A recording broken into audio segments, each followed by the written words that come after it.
देखो कोई व्यक्ति अपने मूलधन का 2/5 भाग 6.5% साधारण ब्याज, बचे हुए के 1/4 भाग 5.5% साधारण ब्याज और बचा भाग 3.5% ब्याज पर निवेश करें। अगर उसका वार्षिक मूल ब्याज कितना है 1020 रुपये तो मूलधन ब्याज करें। ठीक है। अब देखो मैं आपको एग्जाम्पल बताता हूँ। किसी क्लास में कुल स्टूडेंट कितने हैं, मान लो 10। ठीक है। तो इस 10 स्टूडेंट में जो 5 स्टूडेंट हैं, मान लो जो कितने मार्क्स पाते हैं 10 मार्क्स पाते हैं। ठीक है। और समझ लो जो 3 स्टूडेंट हैं वो कितने मार्क्स पाते हैं 4। और मान लो दो स्टूडेंट हैं वो कितने मार्क्स पाते हैं 9 मार्क्स पाते हैं। तो औसतन प्रत्येक स्टूडेंट कितने मार्क्स पाता है, तो कैसे कर सकते हैं। 5 स्टूडेंट कितने मार्क्स पाते हैं 10, मतलब प्रत्येक 10-10 पाते हैं। तो कुल मिला के कितने पा गए 50। ये कितने हो जाएंगे 12। ये कितने हो जाएंगे स्टूडेंट नंबर है। टोटल जो मार्क्स पाएंगे प्रत्येक स्टूडेंट जो मार्क्स पाया उसकी संख्या, ये कितना हो जाएगा 18। ठीक। देखो टोटल मार्क्स कितना हो गया 18, 20, 30, 50, 80। और कुल स्टूडेंट कितने हैं 10, तो कितना हो गया 8। तो औसतन प्रत्येक स्टूडेंट ने कितना मार्क्स पाया 8। ये चीज समझ में है। अब देखो इसी चीज को मैं क्या कर सकता हूं, दूसरे तरीके से मैं बता सकता हूं। देखो 5 स्टूडेंट ने 10 मार्क्स पाए, 3 स्टूडेंट ने प्रत्येक ने 4 मार्क्स पाया और 2 स्टूडेंट में से प्रत्येक ने 9 पाया। तो देखो मिनिमम कौन सा 10, 4, 9 में से 4।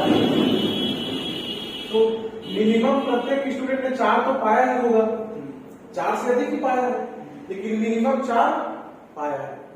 ठीक है। तो यदि मैं इसको निकाल देता हूं, मिनिमम हम कितना मान लिए 4, मिनिमम 4 तो मिला ही होगा। तो अब देखो एक कितना ज्यादा मार्क्स पा रहा है 6, ये कितना मार्क्स पाएगा।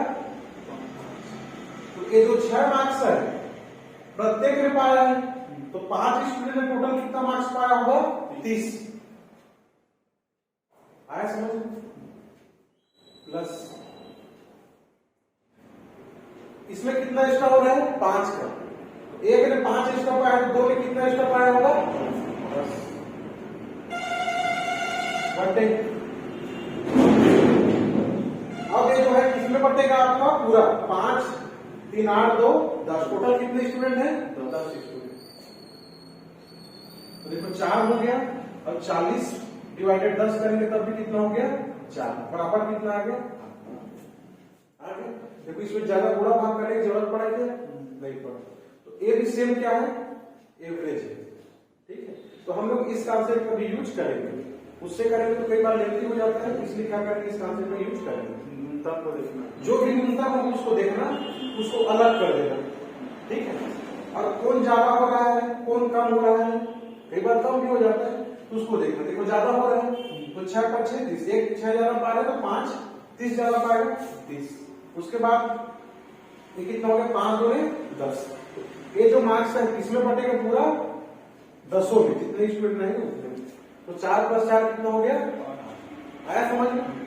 अब देखो इसी कॉन्सेप्ट का यूज करके हम लोग इस क्वेश्चन को बनाएंगे। कोई व्यक्ति अपने मूलधन का 2/5 भाग और निवेश करते हैं बचे हुए 1/4 भाग। 2/5 और 1/4 जब 20 प्रकार का चीज आता है फ्रैक्शन में क्या करते हैं हम लोग एलसीएम निकालते हैं। तो एलसीएम कितना आ जाएगा 5 और 4 का कितना आ गया 20। तो हम लोग क्या मानते हैं चलो 20 है, तो 20 है तो मूलधन 20 है, तो 20 का 2/5 भाग, तो 20 का 2/5 कितना हो गया 8 हो गया। अब देखो 8 हो गया तो बचा कितना है, बचे हुए 1/4, तो बचा कितना 20 तो हो टोटल, बचा कितना 12, बचा कितना है 12। इस 12 का कितना 1/4 4, तो कितना आ गया? आज समझ ये हो गया 3। अब देखो अब कितना बचेगा? टोटल 20 है तो 8 3 11, अब कितना बचा? 9। आया समझ में? अब देखो जो 8 वाला है वो कितना है? 6.5%। ठीक, 1/4 वाला कितना है? 5.5%। और जो 9 वाला है कितना है? 3.5%। कितना चीज आया समझ में?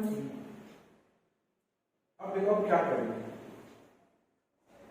या तो आप एवरेज का यूज करो, क्या करो 8 6.5 गुणित 8 करो, प्लस 5.5 गुणित 3 करो, प्लस 9 गुणित 3.5 करो, और बटे 20 करो। ठीक, 6.5 गुणित 8 प्लस 5.5 गुणित 3 प्लस 3.5 गुणित 9 बटे 20 करो। तो यहां पर जो संख्या आएगा, ठीक है, इसमें थोड़ा सा कैलकुलेशन ज्यादा है, इसी को हम क्या करेंगे अभी जो मेथड पर देखेंगे। ठीक है, तो देखो सबसे छोटा कौन सा है? 3.5। तो 3.5 तो सबको मिला ही होगा, तो क्या लिखिए 3.5 सब परसेंट में है, परसेंट में लिख दो प्लस। अब देखो एक कितना ज्यादा है? 3 ज्यादा है। ये कितना ज्यादा है? 2 ज्यादा है। आए समझ में? तो 1 ने 3 ज्यादा पाया तो 8 ने कितना ज्यादा पाया होगा? 8 दिया 24, 3 गुणित 8 लिख दो प्लस 1 ने 2 ज्यादा पाया तो 3 में 3 गुणित 2, और बटे पूरा में नहीं करना है, बटे इसमें करना है। बटे कितना करेंगे हम लोग? 20। तो देखो कितना आ जाएगा? 3.5 8 3 24 और 3 2 6, कितना हो गया? 30 बटा 20। तो 0 0 कट गया, तो 3/2 बराबर कितना होता है आपका? 1.5। तो कितना आ गया देखो? 5%। को मैं लिखना छोड़ दिया, कितना हो गया? 5%। ओवरऑल इनका जो कुल ब्याज है कितना परसेंट हो रहा है? 5%। आया समझ में? और इसी 5% का वैल्यू कितना दिया है? 1020।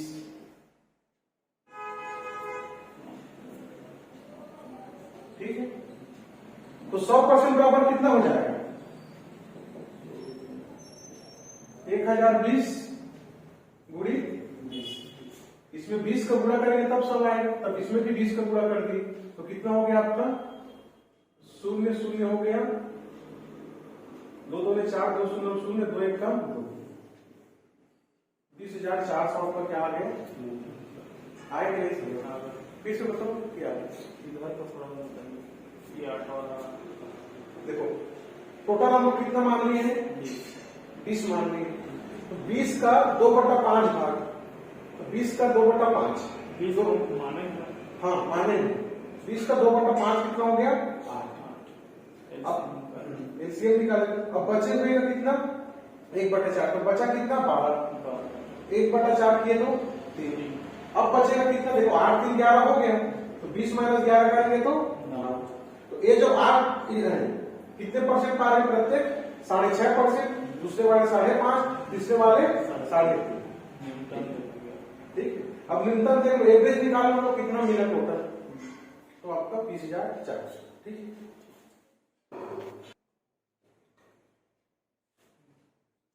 कोई व्यक्ति कुछ धनराशि 2 बैंकों में 7:5 के अनुपात में निवेश करता है। ठीक है, पहले बैंक उसे 17% ब्याज की दर प्राप्त होती है, जबकि कुल निवेश पर कितना होता है? 19.5। अब पहले वाले में 17%।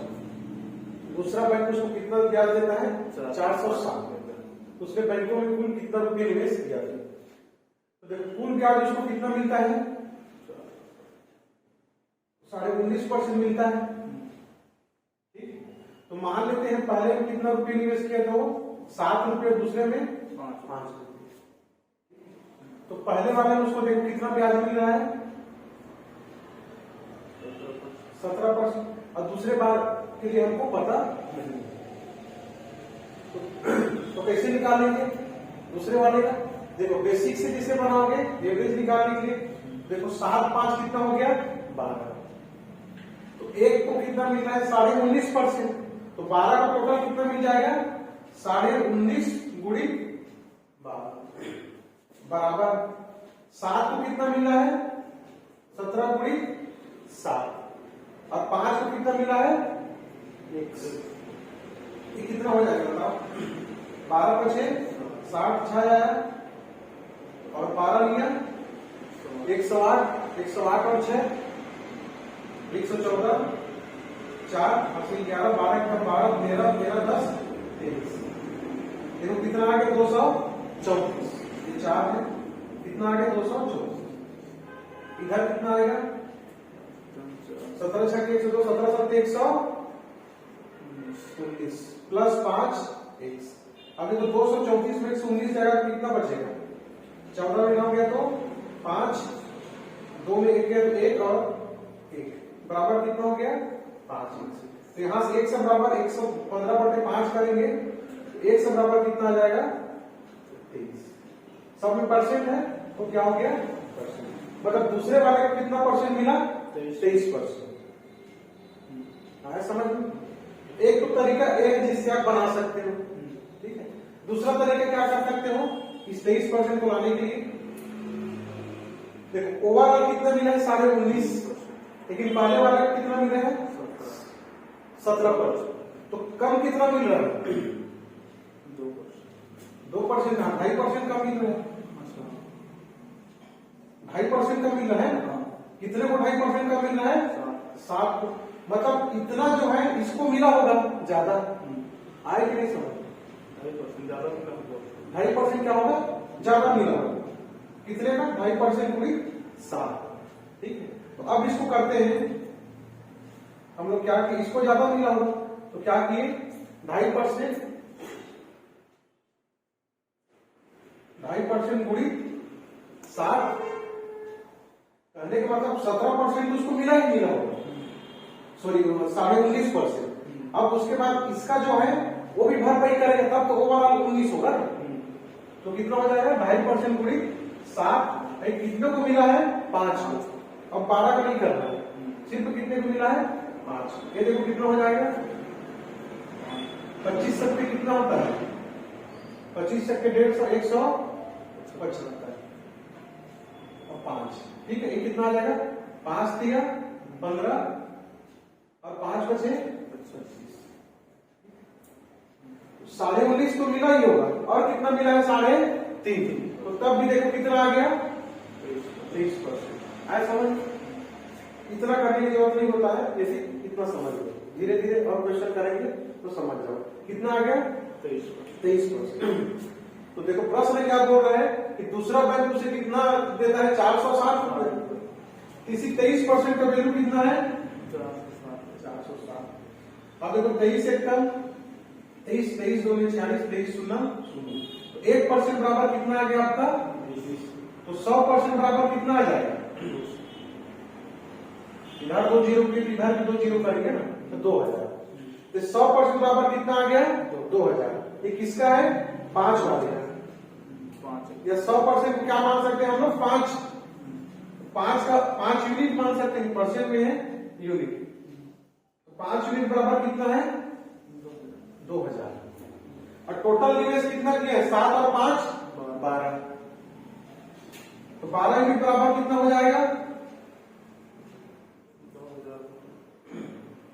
2000 बटे 5 गुणी 12 कितना आ गया बताओ 5 चौक 20 0 0 कितना आ गया 12 चौक 45 0। आया समझ में। सिंपल 23% निकालना है, उसके बाद हो गया।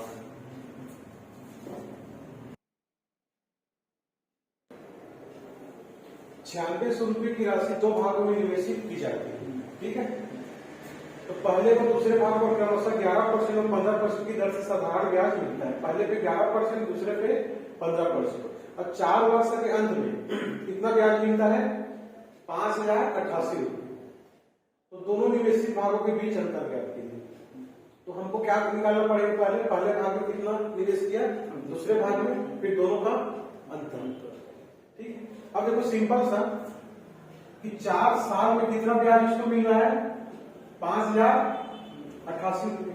तो साधारण ब्याज में प्रत्येक साल समान ब्याज मिलता है, तो एक साल में कितना मिला होगा, डिवाइडेड 4 कर दो, तो 4 एकम 4, 4 2 8, कितना बचा, 4 7 28 और 4 2 1272 रुपये एक साल में उसको ब्याज मिला। ये चीज समझ में आया। अब दूसरा चीज देखो, ये जो 9600 है, तो 9600 को 2 भागों में बांटा गया है, हमको नहीं पता कितना कितना, लेकिन पहले पे कितना परसेंट मिल रहा है, 11%, दूसरे पे कितना मिल रहा है, 15%। तो इस 15% को मैं ऐसे लिख सकता हूं क्या, 11% प्लस 4% लिख सकता हूं। देखो ऐसा मैं 11 और 4 क्यों लिखा, क्योंकि यहाँ पर 11 है, यहाँ पे 9 रहता तो 9 और 6 लिखता, मतलब जो यहाँ पे रहता उस अनुसार से इसको तोड़ देता, छोटा ही इसलिए इसको तोड़ेगा।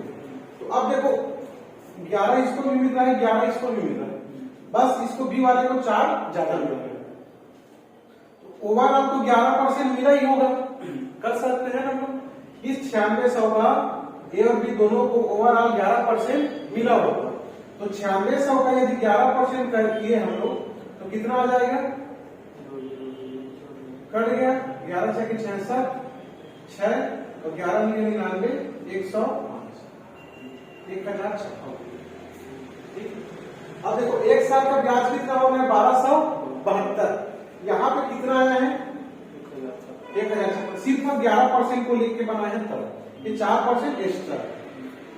तो देखो 1272 माइनस 1056 लिखे तो कितना आ जाएगा, 12 में 6 गया तो 6, 6 5 गया 1 और 2 का 216। तो 216 एक्स्ट्रा क्यों आ रहा है बताओ, क्योंकि यहाँ पर 4% एक्स्ट्रा है।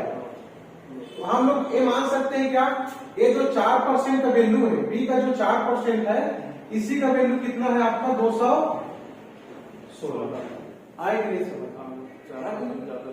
हाँ, अब क्या करना है, इसको 100% पे ले आएंगे तो बी पे कितना निवेश किया वो पता चल जाएगा।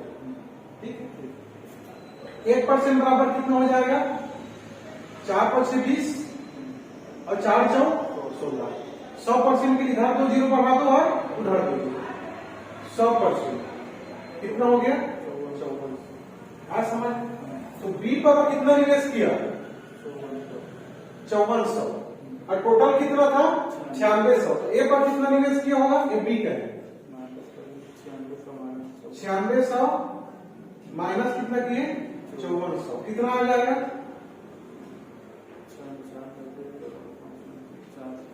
4200। ठीक, ए पर निवेश किया 4200, बी पर निवेश किया 5400, और 5400 माइनस 4200 मतलब कितना हो जाएगा, बी माइनस ए करेंगे तो आया समझ में, इजी था। ठीक है, यहीं पर थोड़ा सा तोड़ना है, इसी को बोलते हैं जोड़ी ब्रेकअप कॉन्सेप्ट। ठीक है, जोड़ी ब्रेकअप जो एवरेज वाला बताया उसी से आया है, जोड़ी ब्रेकअप कॉन्सेप्ट। ठीक,